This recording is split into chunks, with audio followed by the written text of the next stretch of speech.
तो आज हम आपके बीच एक ऐसा चैप्टर लेके आए हैं गणित का जिसमें फार्मूला का जो है कोई काम नहीं है। जी हाँ, ये है रियल नंबर का जो है इरेशनल नंबर, ठीक है। और उससे जुड़ा हुआ जो है ये प्रश्न है कि सिद्ध करके दिखाना है कि √2 जो है एक इरेशनल नंबर है, यानी कि अपरिमेय संख्या।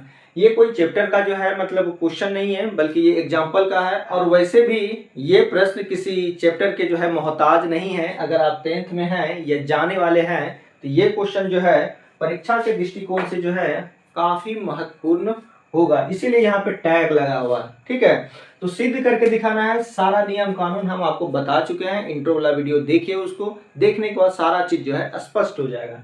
यहाँ पे कह रहा है क्या कि सिद्ध करके दिखाना है कि √2 जो है एक अपरिमेय संख्या है। तो इसको जो हम लोग सिद्ध करते हैं इस टाइप के क्वेश्चन को प्रूफ बाय कॉन्ट्राडिक्शन, है ना, कॉन्ट्राडिक्शन के थ्रू, ठीक है, जिसको बोलते हैं हम लोग विरोधाभास, है ना। विरोधाभास नियम के तहत विरोधाभास, ये वाला, हाँ, विरोधाभास नियम के तहत जो है सिद्ध करते हैं। अब विरोधाभास क्या होता है ये तो बात की बात है। खैर यहाँ पे जो है हम क्या करेंगे, इसका सॉल्यूशन करेंगे। सॉल्यूशन कैसे करेंगे, तो सबसे पहले हम मान लेंगे कि √2 जो है ये कह रहा है हमको अपरिमेय सिद्ध करना है, तो हम उल्टा मानेंगे।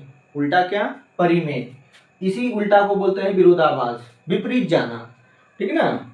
हम कहते हैं पढ़ो, तुम कह रहे हो नहीं पढ़ेंगे, इसको बोलते हैं कॉन्ट्राडिक्शन, ठीक है। माना, देखते चलिए, इसमें कोई फार्मूला का यूज नहीं, केवल जो है लिखना है। माना कि √2 एक परिमेय संख्या है। अब देखिए एक बात आपके समझ में आ गया होगा इस लाइन से कि जैसे ही हम परिमेय की बात करें तो आपके दिमाग में एक सवाल आया होगा, ओ P/Q, है ना, वही कि जैसे ही बोले क्या कि √2 जो है एक परिमेय संख्या है, तो आपके दिमाग में आया होगा अच्छा √2 यानी कि √2 को हम लिख सकते हैं P/Q के फॉर्म में। क्यों, क्योंकि जितने भी परिमेय संख्या होते हैं उन सभी को P/Q के फॉर्म में लिख सकते हैं। मतलब √2 इक्वल हो गया P/Q। अब यहाँ पर जो एक लाइन लिखनी है वो सबसे ज्यादा इंपॉर्टेंट होता है, क्योंकि यहाँ ये लाइन आपको जो है नंबर देगा, ठीक है। इसको ऐसे ही नहीं छोड़ना, यहाँ लिखना है जहां P और Q का चर्चा करना है, जहां P और Q पूर्णांक हैं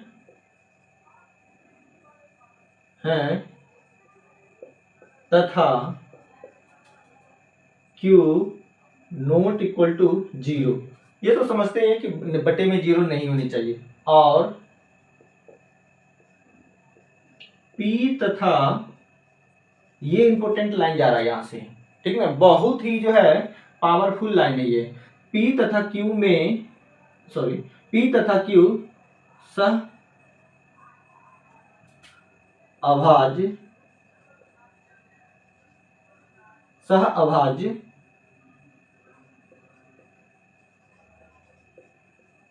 संख्याएं हैं। P तथा Q सह अभाज्य संख्याएं। अब इसका मतलब क्या हुआ ये समझ लेते हैं थोड़ा सा। सह अभाज्य का मतलब होता है को प्राइम नंबर, और को प्राइम नंबर उस नंबर को बोलते हैं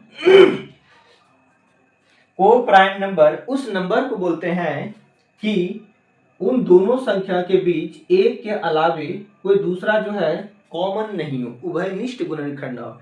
जैसे 3 और 7 की हम अगर बात करें और अगर हम पूछें कि इन दोनों के बीच ऐसी कौन सी संख्या है जो कॉमन है, तो आप कहिएगा एक के अलावा कोई दूसरा जो है उभयनिष्ठ गुणनखंड नहीं होना चाहिए, उसी को कहते हैं को प्राइम नंबर, ठीक है। मतलब ये P और Q जो है ये कैसा है, तो सह अभाज्य संख्या है। मतलब P और Q में एक के अलावा कोई अन्य संख्याएं जो है उभयनिष्ठ गुणनखंड नहीं है। इसका मतलब यही एक छोटा सा लाइन में हो गया, बस इतना लिखना है। इतना लिखने के बाद जो है, और ये जो लिखेगा तो इसको छोड़ करके इधर से लिखना है, ठीक है ना। कई सारे बच्चे क्या करते हैं कि पेपर में जब लिखते हैं तो इसको जो है यहाँ ले आते हैं, ये वाला पार्ट को, तो ये ढक जाता है। तो इसको आप जब भी लिखे तो इस साइड में लिखें। अब यहाँ पे जो है दोनों ओर दोनों ओर वर्ग करने पर।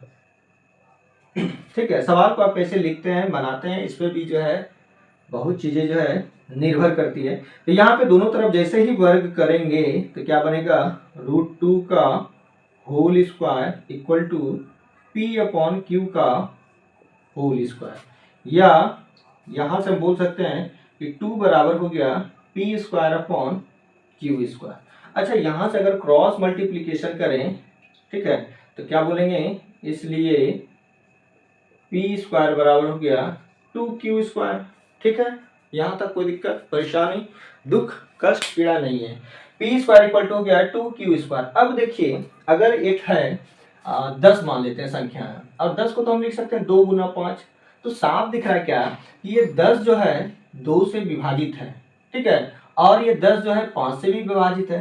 तो यहाँ पे साफ दिख रहा है क्या कि ये जो है 2, ये इसका जो है फैक्टर हो गया, और जब फैक्टर हो गया तो ये p को जो है विभाजित करेगा और p स्क्वायर को भी विभाजित करेगा। इस चीज को हम जो पिछला वीडियो में विस्तार पूर्वक जो है समझाएं। तो यहाँ पे लिखना क्या है, अतः 2p स्क्वायर को विभाजित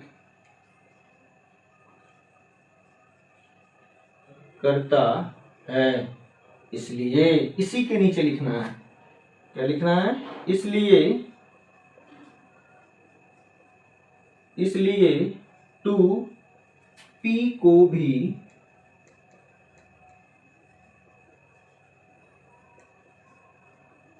विभाजित करेगा। इसमें कोई शक नहीं है, कोई दिक्कत। अगर 2 जो है p स्क्वायर को विभाजित कर रहा है, जैसा कि यहाँ पे देख रहे हैं, जब ये इसका गुणनखंड है तो स्वाभाविक है उसको काटेगा ही। जैसे यहाँ देखिए 2 जो है 10 को काटेगा, तो सेम उसी तरह से अगर 2 जो है p स्क्वायर को विभाजित कर रहा है, इसका मतलब ये होगा कि यही 2 जो है p को भी विभाजित करेगा।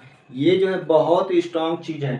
ठीक है, अब यही पैटर्न जो है आप q के लिए करना है, क्या करना है वो देखिए। अब यहां से जो है देखिए, यहां पे क्या है कि याद रखिए पी स्क्वायर बराबर आया है 2q। अब यहाँ पे जो अंक आएगा वही चीजें जो है नेक्स्ट स्टेप में जाएगा। मतलब यहाँ अगर 3 होगा तो यहाँ भी हम 3 ही मानेंगे। जैसे पुनः एक लाइन लिखते हैं फिर समझाते हैं। पुनः माना कि p बराबर 2r, कोई नहीं, आप c मान सकते हैं, z मान सकते हैं, x मान सकते हैं, बस q नहीं मानेगा क्योंकि q पहले आ चुका है। ठीक है, इसीलिए q को जो है मेंशन नहीं करना है। इसके अलावा आप कुछ भी मान सकते हैं। अब कहिएगा p बराबर 2r, ये क्यों? जब यहाँ 2 है तो आपको 2 ही लेना है, 3 रहेगा तो 3 लेंगे, 5 रहेगा तो 5 लेंगे। ठीक, क्योंकि ये 2 जो है ये p स्क्वायर को विभाजित कर रहा है। इसका मतलब ये हो गया कि p इक्वल टू यहाँ पे जो है 2r लिए हैं, जहां एक लाइन लिख सकते हैं, जहां r कोई पूर्णांक है। ठीक है, अब समझ गए, पूर्णांक है।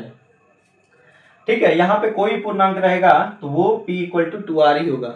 ये भी जो है p को विभाजित करेगा। ठीक है ना, ये भी जो है p को विभाजित करेगा, इसलिए हमने मान लिया कि p इक्वल टू 2r। ठीक, अब यहां से देखिए क्या है, इसको मान लेते हैं समीकरण 1।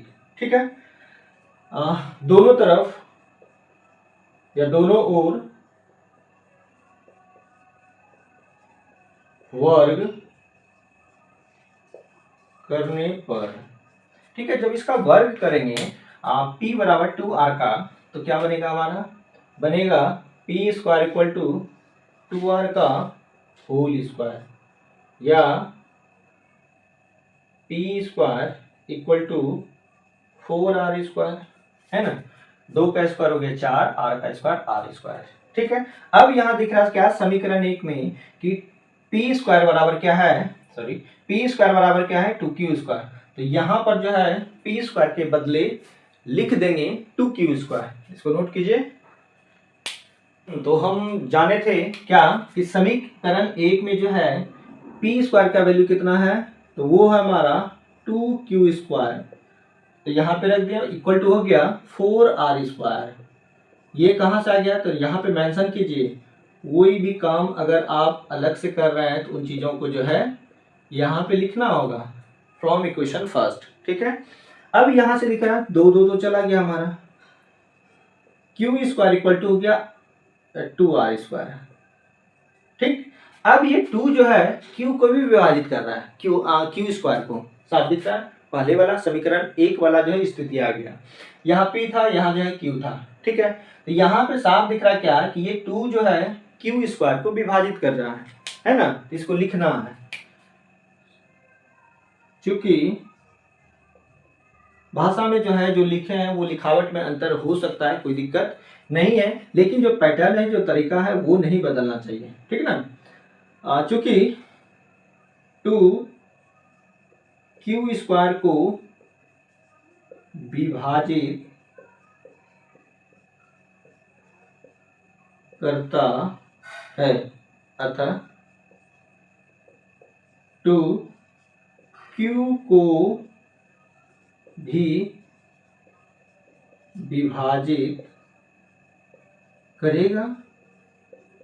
अब देखिए यहां से क्या आ गया, अब देखिए एक लाइन क्या है कि 2 एक ऐसा संख्या आ गया जो p को भी काट रहा था और यही 2 जो है q को भी काट रहा है। मतलब ये समझिए आप कि कोई संख्या है जैसे 16/10 है।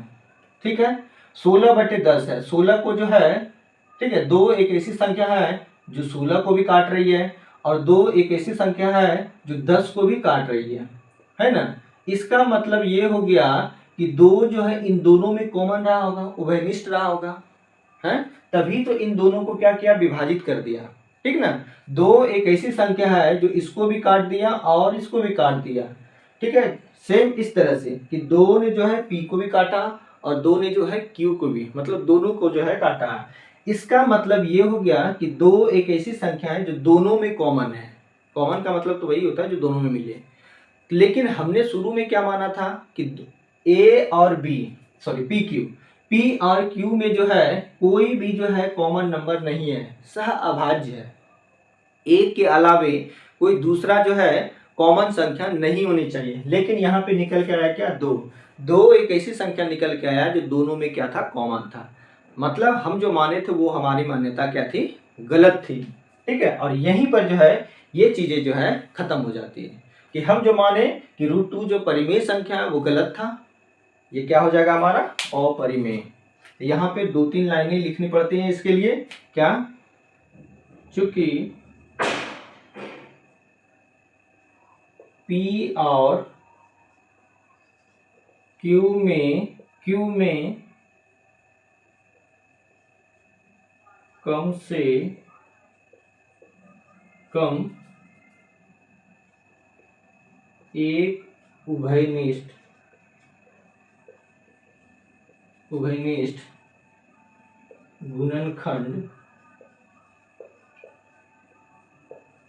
गुणनखंड 2 है। वो तो देख ही लिए हम लोग, है ना, कि p और q में कम से कम एक उभयनिष्ठ गुणनखंड क्या है, 2 है, जो दोनों को काट रहा था। अतः हमारी मान्यता गलत है कि √2 एक परिमेय संख्या है, यही माने थे और यही हमारी मान्यता क्या निकली, गलत। अतः फाइनली लिखेंगे, अतः √2 एक अपरिमेय संख्या है। और यहीं पे कहेंगे कि भाई साहब ये सिद्ध हो गया। ठीक है, खत्म कहानी, बाय बाय।